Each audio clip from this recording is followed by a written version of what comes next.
the question you carried all week, the one that gets heavy at night. Nothing's too small and nothing's too strange. We'll hold it up to the light.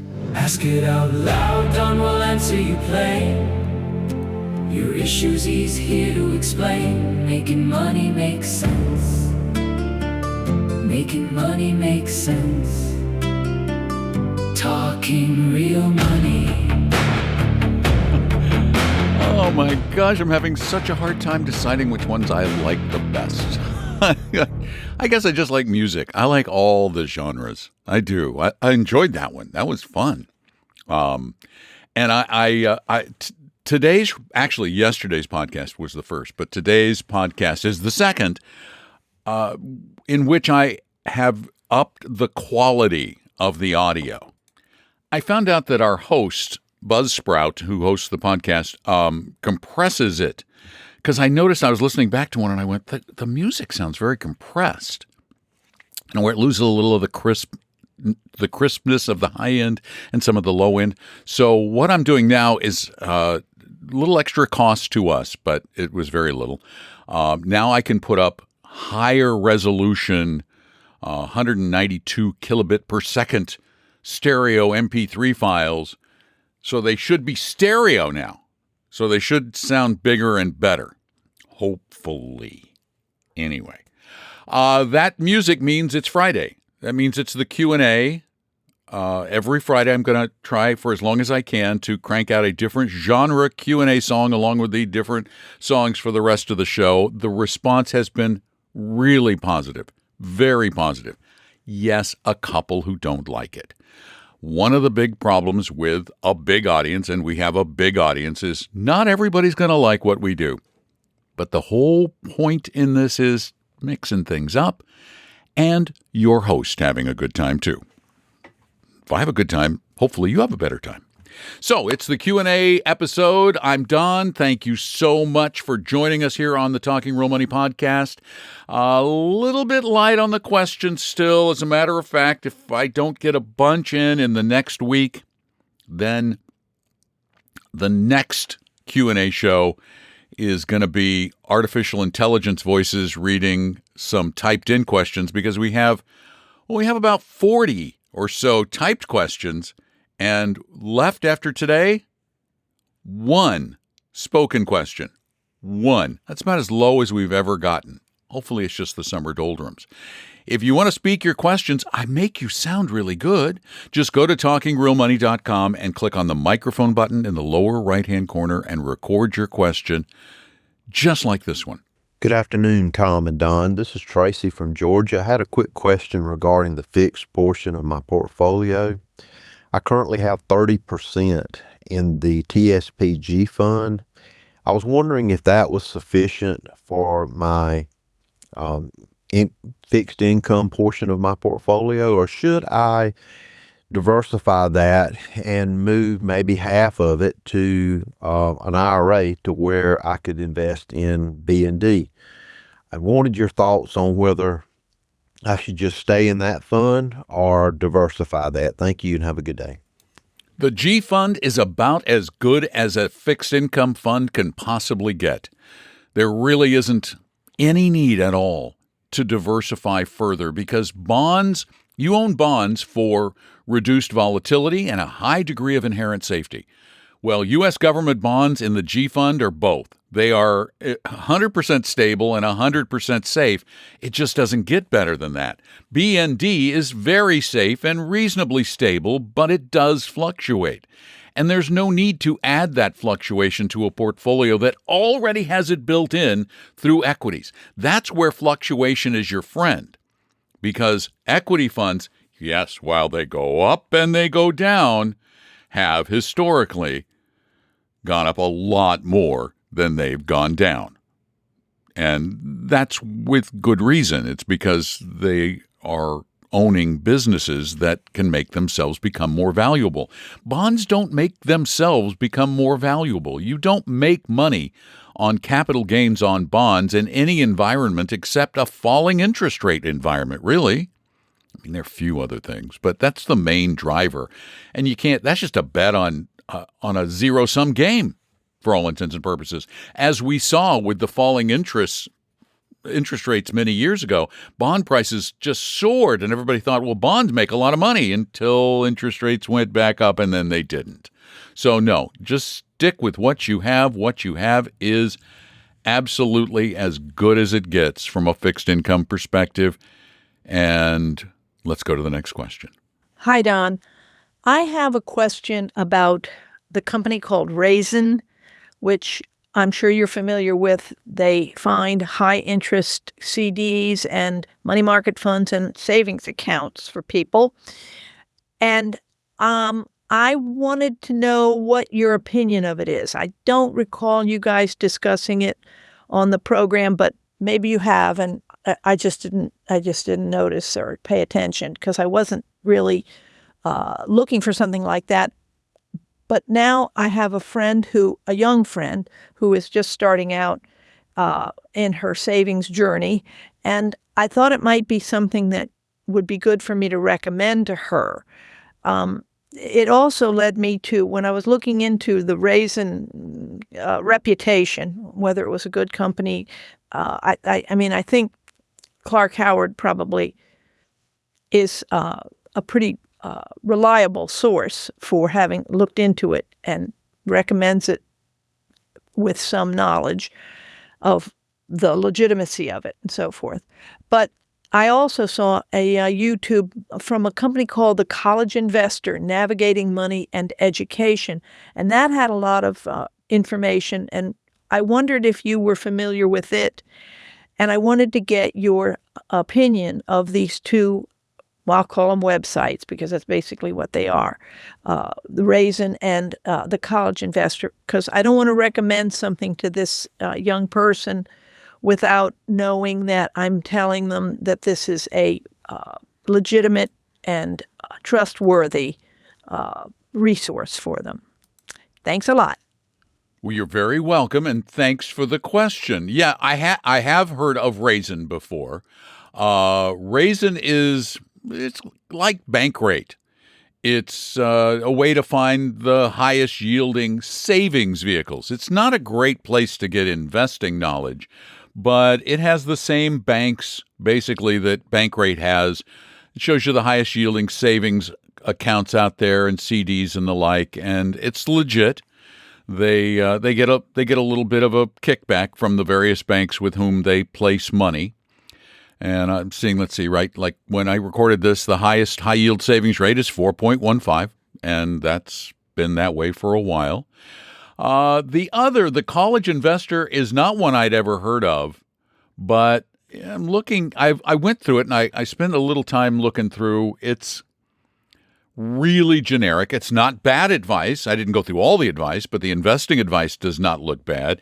It looks very reasonable. It basically, what they tell you in the investment pages is to build a portfolio of Vanguard funds, either just VT and BND, or get into a few of the other funds and build a bigger portfolio. You can add internationals, you can add REITs, but they don't get very fancy. It's a very simplified portfolio idea, which is not bad. I mean, we do the same thing. I'm not criticizing. I'm just not familiar with them across the board, and their expertise seems to be in student loan debt. The investing advice, the other financial advice, is really generic. So both legit. I don't see anything illegitimate about either one of them, and I don't see anything bad about either one.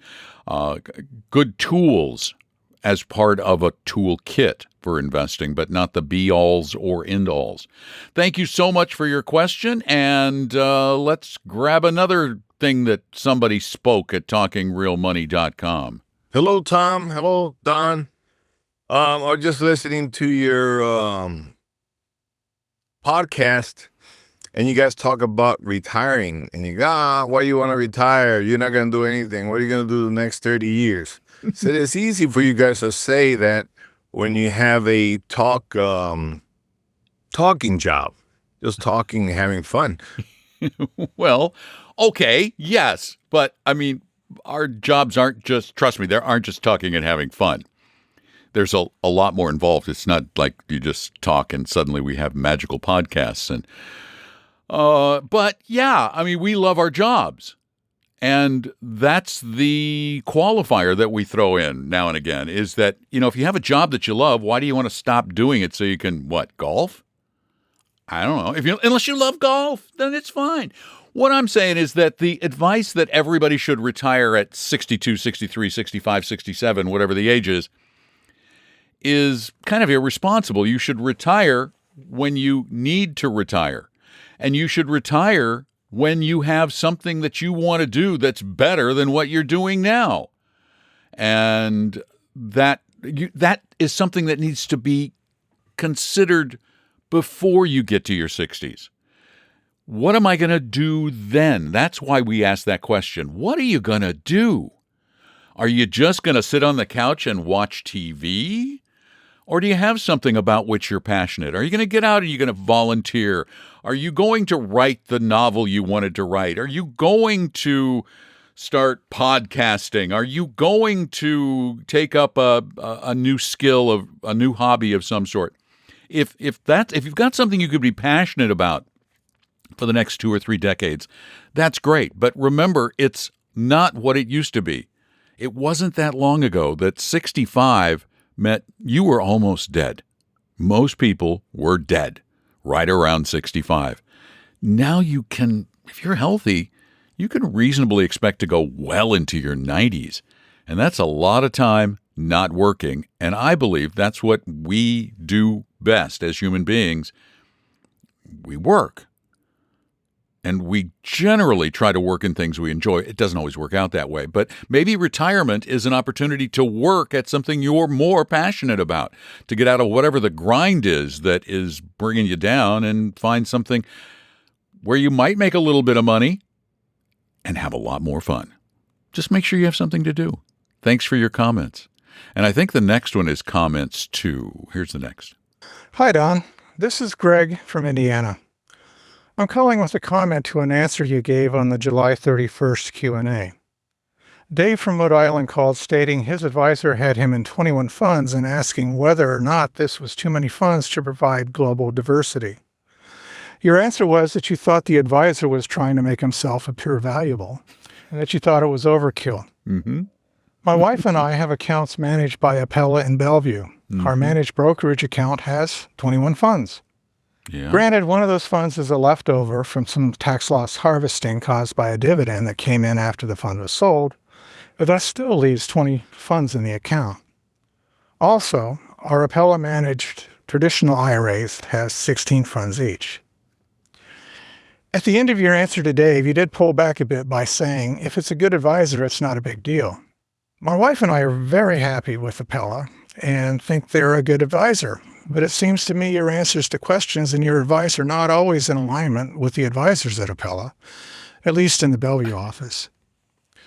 Again, this is a comment, no real question. We do enjoy listening to your show and have picked up a lot of valuable insights along the way. Thank you and take care. Bye. I love comments like this. Now, see, this is the thing. When you call this show, when you call in your questions, you're going to get my opinion on Friday. You're going to get my opinion. Now, Tom and I talk all the time. We've known each other for 40 years.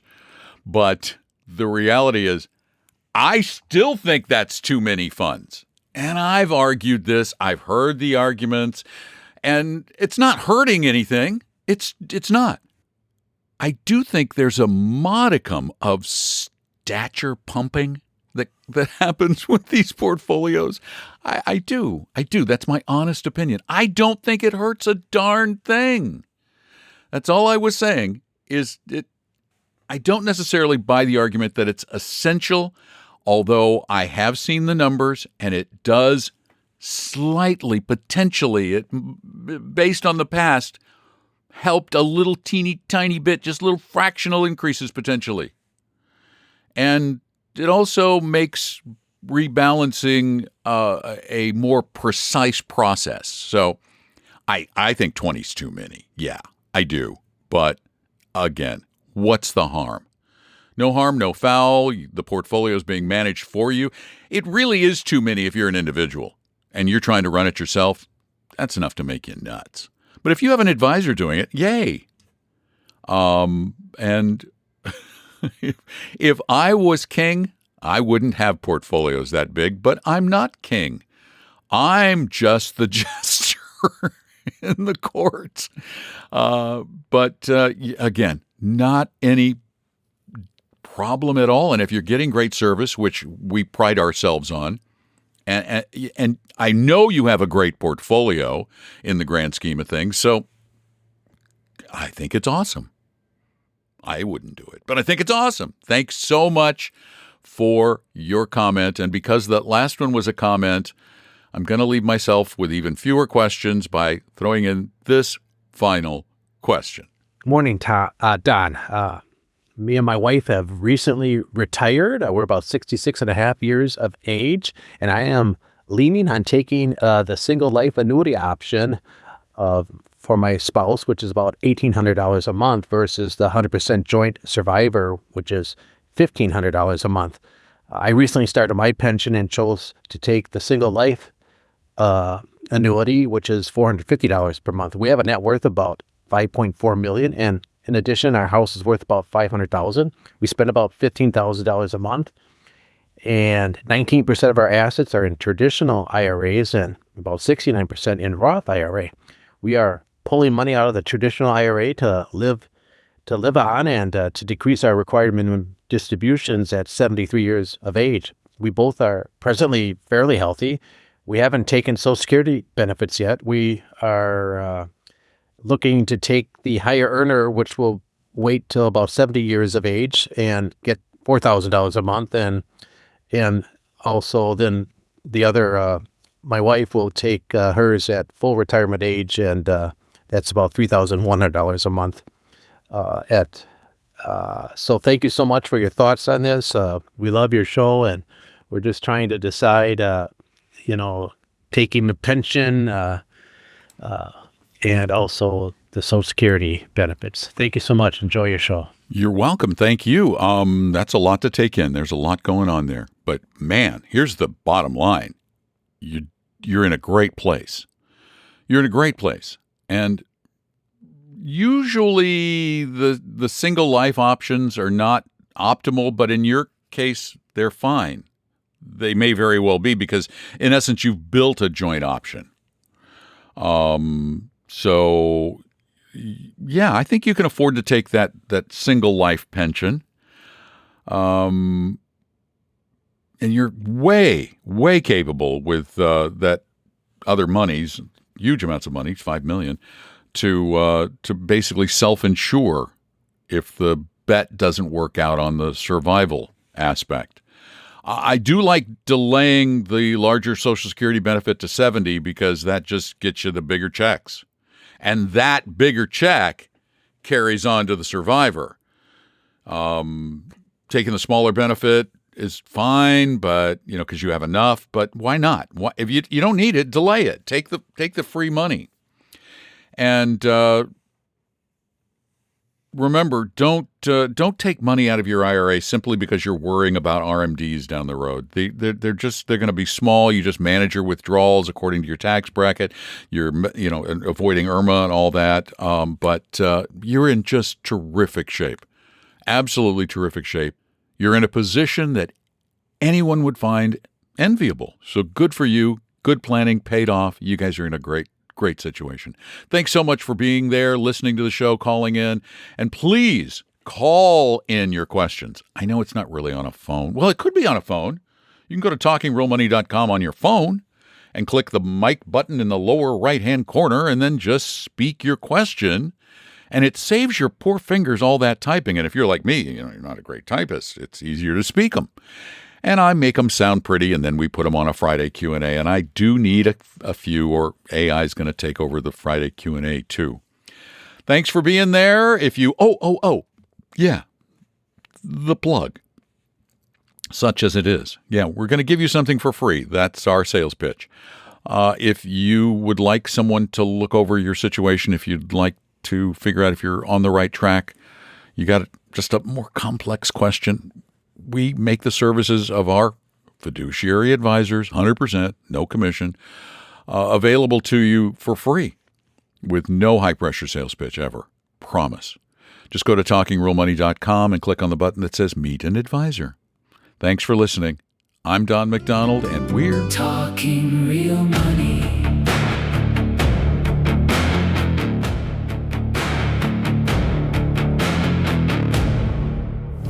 The opinions and views expressed on this podcast were current on the date recorded. Opinions, estimates, forecasts, and statements of financial market trends that are based on current market conditions constitute our judgment and are subject to change without notice, including any forward-looking estimates or statements which are based on certain expectations and assumptions. Although information and opinions given have been obtained from or based on sources believed to be reliable, no warranty or representation is made as to their correctness, completeness, or accuracy. Information presented on the podcast is not personalized investment advice from Appella Wealth. The views and strategies described may not be suitable for everyone. This podcast does not identify all the risks, direct or indirect, or other considerations which might be material to you when entering any financial transaction. Past performance does not guarantee future results, and profitable results cannot be guaranteed. We hope you realize that the information provided on Talking Real Money is for informational, educational, and hopefully enjoyable purposes only. The podcast is not trying to get you to buy or sell any financial products or securities. Instead, the program is provided as a public service by Appella Wealth, a fee-only registered investment advisor.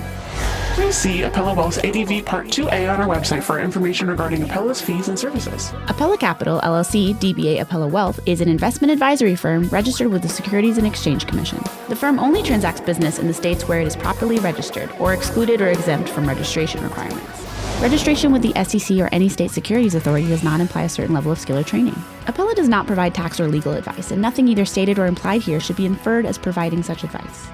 Thanks for listening, and please visit TalkingRealMoney.com for more information and important disclosure related to performance of any specific index or fund quoted in this podcast.